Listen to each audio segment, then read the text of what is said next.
I'm going to explain what could happen if you use the wrong attachment for the object or the surface that you're trying to spray.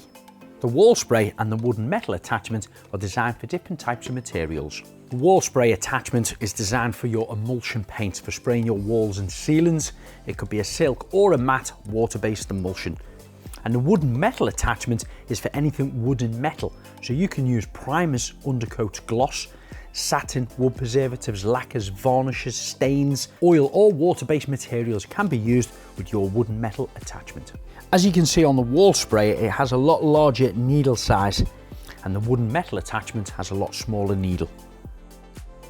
Now, using the wall spray attachment for wooden metal paint would let out too much paint and could certainly spoil your finish. Using the wooden metal attachment to spray emulsion won't allow enough paint to come out. You're going to get poor coverage, it's going to slow you down, and the emulsion paint might be that thick it could continuously block and clog your attachment. If you're unsure, just refer to the manual.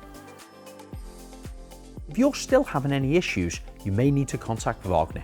You can get product support on our social media platforms as well as through the website.